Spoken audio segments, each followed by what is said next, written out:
I'm a little bit out of touch with movies right now, and I didn't know who Marion Cotillard was.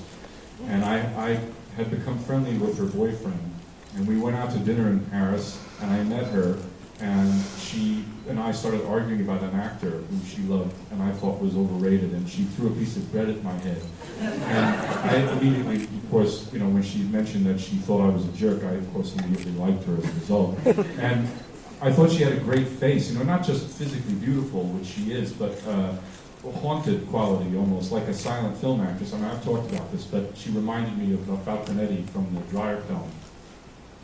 Very able to convey depth of emotion without dialogue specifically. So I wrote the movie for her and for Joaquin. And if they hadn't wanted to do the movie, I mean this, I'm not sure I would have made it. Whether she was Polish or French didn't really affect the decision at all, although she wound up cursing me because she would be on the set, as you can remember, she'd have her little book of Polish like this.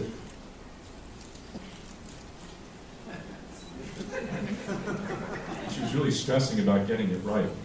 But I didn't think about that at all. I just wanted to, it's like I say, that trying reaching back in a way to move forward, to try and reference, in a sense, the silent film, the depth of those beautiful silent films where the actor either didn't have to say anything, or what I think is a beautiful quality in movies where an actor says, or one person says to the other, I like your shoes, but really it means I love you, you know what I mean? Or I want to kill you. In other words, that subtext is everything.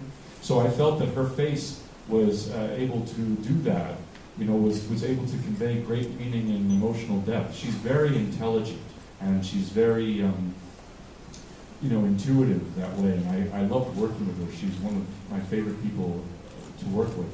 And with Joaquin, I'd worked with him before, and I think his closure here is fantastic. So, all right, I'll stop.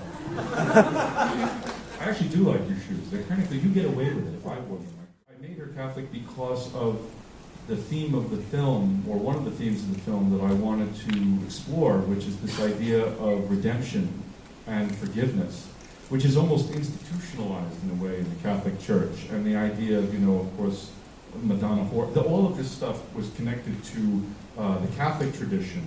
The Jewish tradition is a little bit different. So really it comes from what I wanted the film to be about. I wanted her almost to kind of baptize him at the end, I wanted the film to be really kind of about this idea of no one is beneath us. Nothing, everything is of value, which is a very, I say, Franciscan idea, So all of this seemed consistent with making her Catholic. And I also, last but certainly not least, it would make her even an outsider in the Lower East Side. So it would put her totally in that position. Questions now, thank you. So smart and brilliant, and he doesn't want to talk. They died by hand on glass, and they basically make it look like color. These were a series of types of photographs they took about 1905 to about 1920. So the look of the film is based on that. It's also based on, it's all this, everyone says to me, it's like Vilmos Zsigmond and Gordon Willis and all that. But the truth is that it just came from two things. One is the huge amount of soot, coal, all that stuff burned in the air, basically cut the light and always made it kind of a yellowish thing as opposed to bright blue skies. Huge amount of pollution. And the other thing was, when you light things by gaslight, they take on a kind of yellow ochre hue. So you could light it a different way with fluorescence, but it would be totally ahistorical. I was very obsessed with trying to get the details right because in candor, I had made another film which I think I used a television commercial that was 2 years out of date or something from, 2 years earlier or something.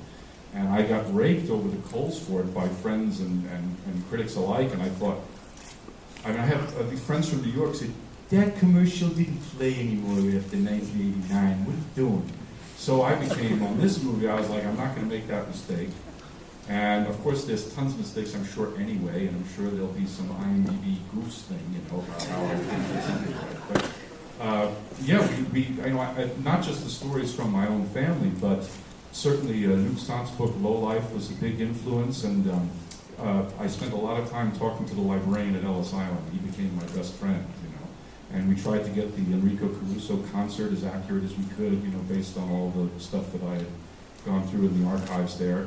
And it's really a big challenge, but you have to do it in order to sustain the, you know, the suspension of disbelief. You know, I did have a 1912 prostitution manual, which I based all your dialogue on, like Lady Astor. All that is based on actual stuff that I had gone through. But I don't know how much you. I think you just made it very personal. I don't know about research.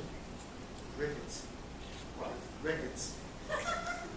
I became obsessed with Ricketts, but it didn't really have a place in the film. I kept trying to get it in. That was the only thing that I wanted. But it just wouldn't work.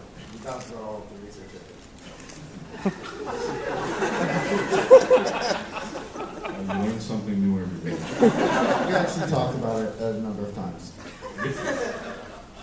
Well, we talked about afflictions. I mean, in a way, I think we softened it really quite a bit, because the truth is that actual tenement life was worthless. I mean, the tenement that we built, which is based on, of course, the tenements of the day, and you can see the tenement museum on Orchard Street, which is just great, was much, much smaller than where we shot, because, which was on the stage, we built it, because if it were the same size, we couldn't put the crew and the camera in there. So I had to make that a little larger. I mean, the tenements were ripe with vermin.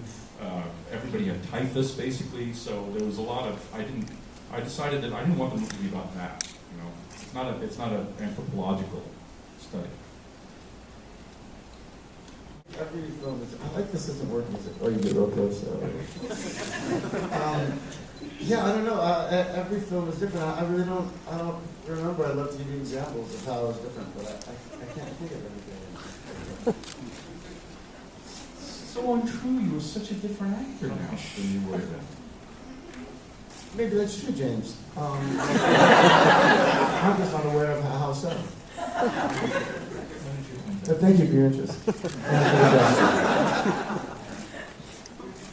Well, I can say that Joaquin has taught me a very valuable lesson, which is to be very process-oriented. We were just talking about process-oriented, like not to think about result, but to enjoy the doing of it, which is not so easy when you're in a narcissistic position like directing. You know.